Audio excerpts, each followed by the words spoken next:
Hello everybody, it's Vertical Sandwich. Welcome back to book reviews. So I'm really excited about this session of book reviews. I do book reviews in sessions of 5. I'm really excited about this set of 5 books. But let's get started.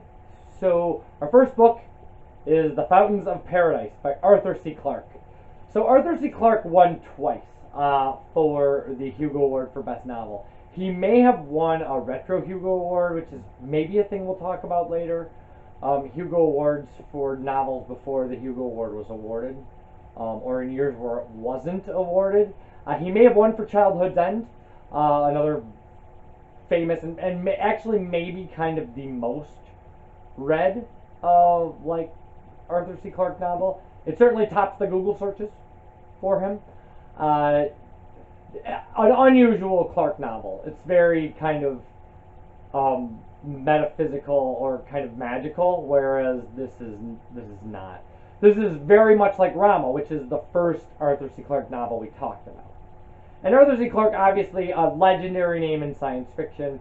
I think of him as kind of the father of hard science fiction, and I don't know if other people consider him that, but he's one of the earlier writers who was obsessed with kind of realistic writing of science fiction. So, in the 22nd century, visionary scientist Vannevar Morgan conceives the most grandiose engineering project of all time, and one which will revolutionize the future of humankind in space.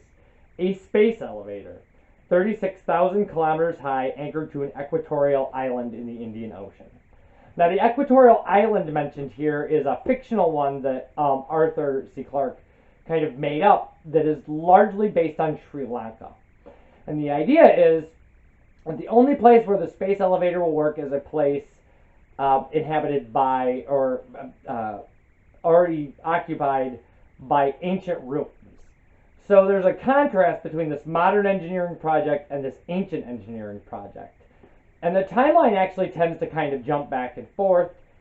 And so there's already stuff where they want to build a space elevator, and these scientists who have respect for the past and are trying to preserve it are also trying to look towards the future of humanity. Arthur C. Clarke balances that actually pretty well in the novel. When you start reading it, you're like, why is this about like Sri Lanka like 1,500 years ago? And then you're like, oh, I got it. And you can actually look up, if you go to the Wikipedia page for Fountains of Paradise, you can look up pictures of the places that this is based on, and they look like the descriptions in the novel. So he clearly was very familiar with what he was adapting.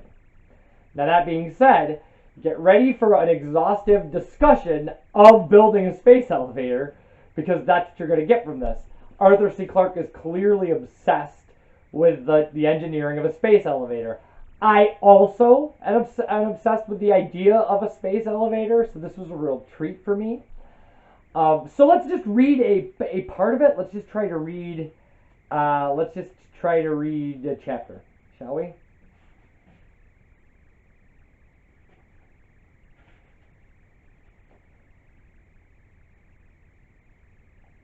Okay, so they brought this in this passage. They brought the artist who has created this ancient ruins to see the king, and despite the years in the Trobanian sun, which is Trobane is the made-up island, or Taprobane. Ferdaz was still as light-skinned as a Roman. Today, as he bowed before the king, he looked even paler, and ill at ease. Kalidasa regarded him thoughtfully, then gave one of his rare smiles of approval. "You have done well, Persian," he said. "Is there any artist in the world who could do better?" Pride obviously strove with caution before Ferdaz gave his hesitant reply. "None that I know, Majesty." "And have I paid you well?" "I am quite satisfied." That reply, thought Kalidasa, was hardly accurate.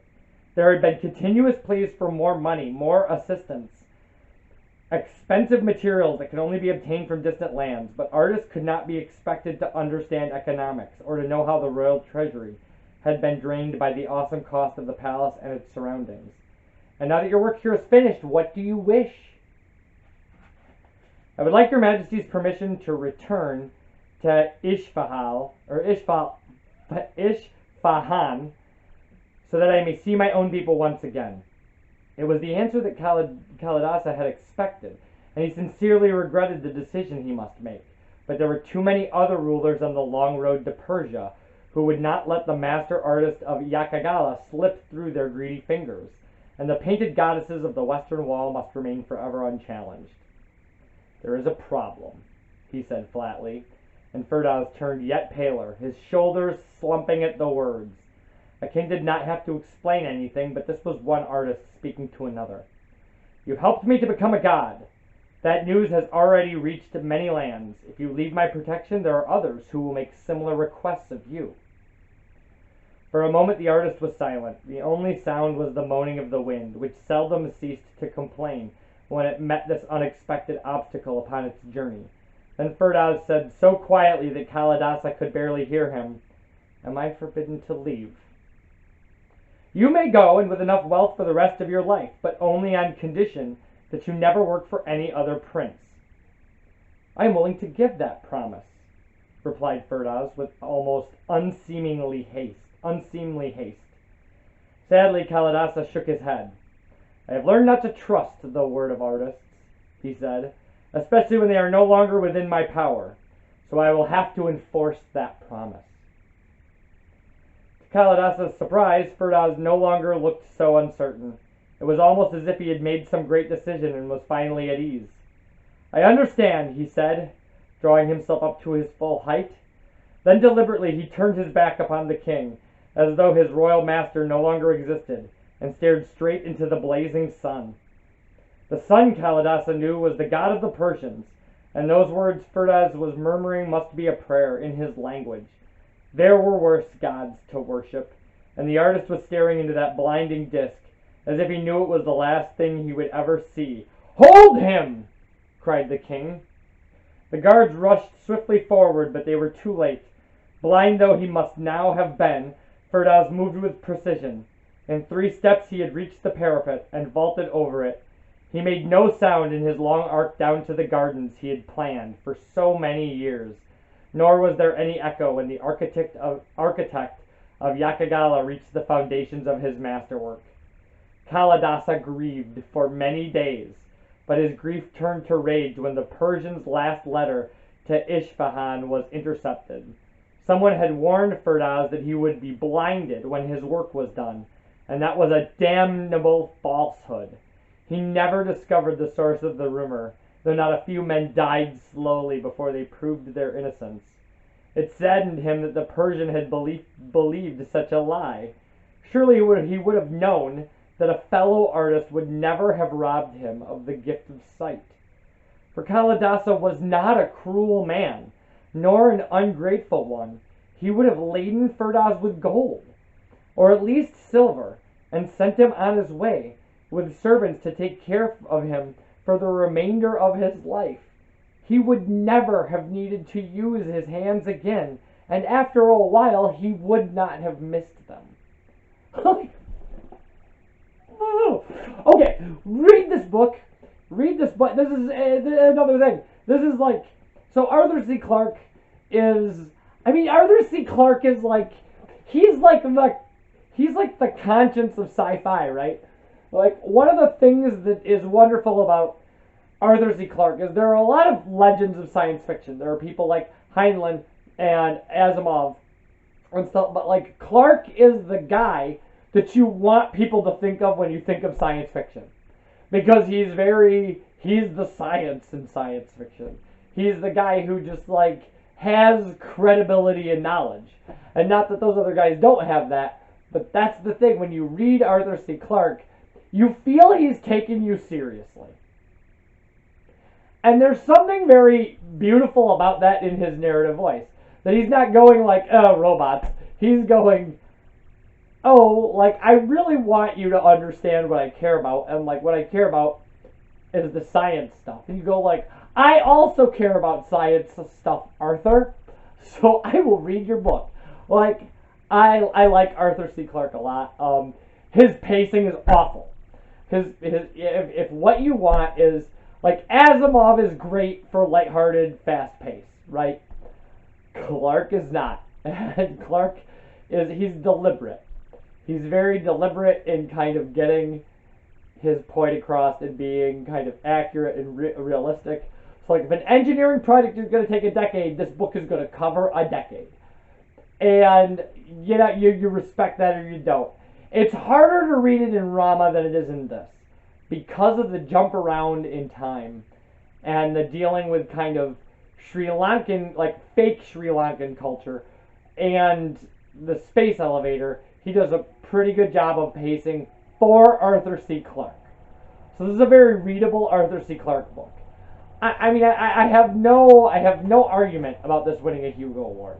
It's a great example of his work. It's a sci-fi masterwork. I mean, boom, this is a sci-fi masterwork collection. So it's a sci-fi masterwork, and Arthur C. Clarke is in fact a sci-fi master, and this is a great example of his stuff. I really liked it. I'd never read it. I just finished it. I really appreciated it, and it really, again though, you have to be okay with kind of hard science fiction that's slow paced. If you're not okay with that, maybe this isn't the book for you. But if you've liked Clarke's other stuff, if you've read like 2001 and you've read, you know, Rama and you're like, I love this guy, then boom, right? Read this. Read Childhood's End too. But Childhood's End is different. This is I like this better than Childhood's End because it kind of was beautifully mystical without being the kind of weird Ouija board stuff that's happening in Childhood's End. So yeah, I like this a lot. I really think it's a great example of Clarke's work. I would suggest this, and I would suggest the Rama series to people. I would suggest the first two books of the 2001 series as well. And we will talk about those.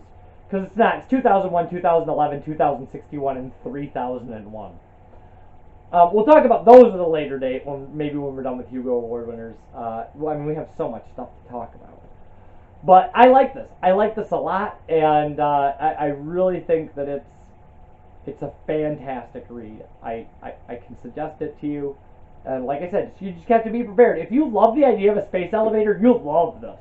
You'll love it. It's great. It's got the politics of a space elevator in it, and like the physics of a space elevator, and the engineering of a space elevator. So good. So good.